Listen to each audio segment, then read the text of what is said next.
رزق کی تنگی بھی بڑھ جاتی ہے، چاہے وہ ملٹی ملینئر بندہ کیوں نہ ہو، کام اٹکا ہی رہتا ہے،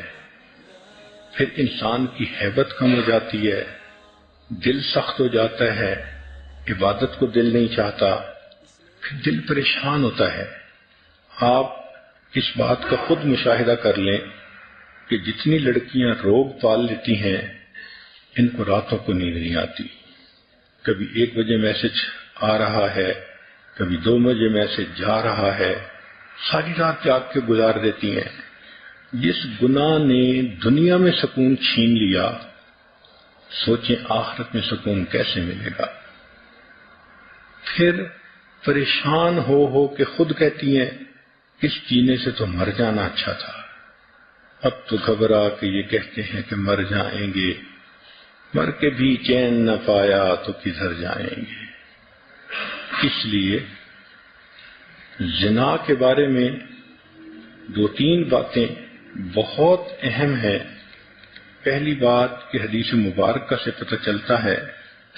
کہ جب کوئی شخص زنا کر رہا ہوتا ہے اس وقت وہ مسلمان نہیں رہتا، ایمان اس کے جسم سے نکل کے الگ ہو جاتا ہے، گویا زنا کرنے میں جتنا وقت گزرا وہ اتنا وقت کفر کی حالت میں گزر گیا، ایمان سے خالی گزر گیا۔ اب ذرا عورتیں سوچیں کہ جب ان کے جسم کو کسی غیر محرم نے ہاتھ لگایا، یہ اتنی دیر کفر کی حالت میں رہیں، کہنے کو تو مسلمان بنی پھرتی ہیں لیکن نامہ اعمال میں تو لکھا جائے گا نا کہ اتنا وقت جس نے کفر کی حالت میں گزارا۔ اللہ اکبر، ایسا گناہ کہ ایمان ہی بندے سے الگ ہو جائے،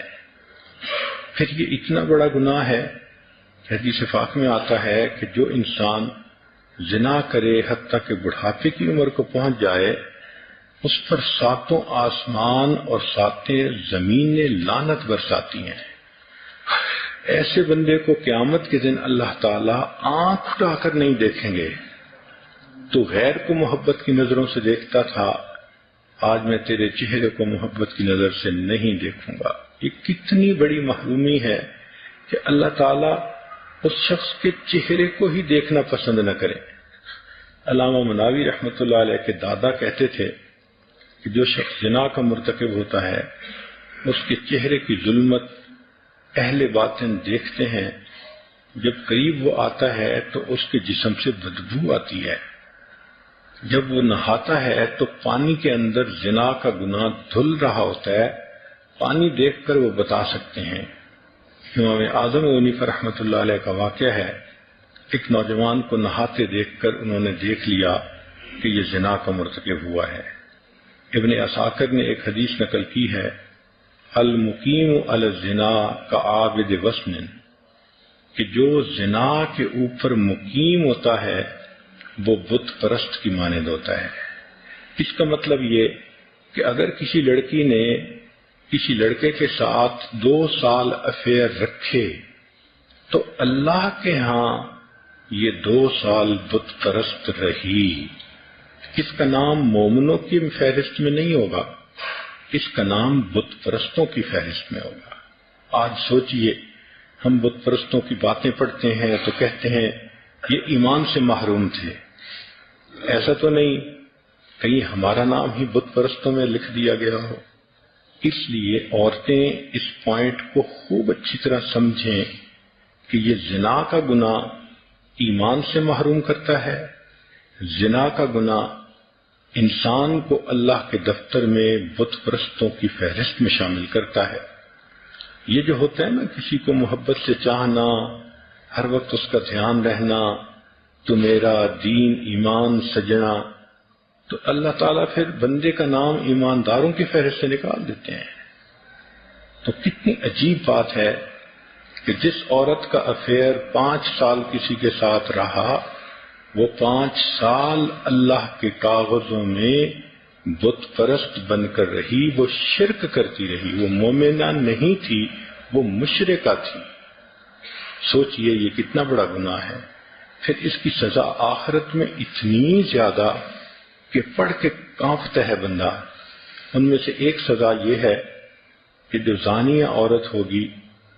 اور بغیر توبہ کے مر جائے گی تو جہنم میں اس کو فرشتے ایک غار کی طرف لے جائیں گے، اس غار کے اندر دھکا دے کر اس کے منہ کے اوپر چٹان رکھ دیں گے، وہ عورت نہیں نکل سکے گی۔ اس غار کے اندر بچھو ہوں گے، وہ بچھو اس کے جسم پر اس طرح لپٹیں گے جیسے شہد کے چھتے کے اوپر شہد کی مکھیاں ہوتی ہیں، اور اتنے بچھو ایک وقت میں اس کو کاٹیں گے، اس کو تکلیف ہوگی، مگر اللہ تعالیٰ کے رہیں گے کہ تو نے وہ گناہ کیا کہ جس گناہ کی وجہ سے تیرے انگ انگ نے مزے لیے تھے، آج تیرے انگ انگ میں زہر جائے گا اور اس کو جا کر تکلیف پہنچائے گا۔ سوچئے، اکیلا ہوگا، بچھو کاٹ رہے ہوں گے، آج تو کوئی مکھی کاٹ جائے شہد کی تو درد برداشت نہیں ہوتا، بچھو کاٹیں گے اور اتنے زیادہ بچھو ایک وقت میں کاٹیں گے، جسم کی کیا حالت ہوگی۔ چند لمحوں کی لذت کی خاطر بندہ اللہ کے دربار سے دھتکارا جائے، بندہ اللہ کے نظر کے اندر مشرک بن جائے، بت پرست بن جائے، اللہ تعالی محبت کی نظر سے دیکھنا ہی پسند نہ کریں، تو ایسا گناہ کتنا بڑا گناہ ہے۔ اور پھر اس کی ایک اور دنیا کے اندر جو نحوست ہوتی ہے کہ اس گناہ کی وجہ سے میاں بیوی کے دلوں میں فاصلے آ جاتے ہیں۔ اللہ تعالیٰ اس گناہ سے بچنے کی توفیق عطا فرمائے۔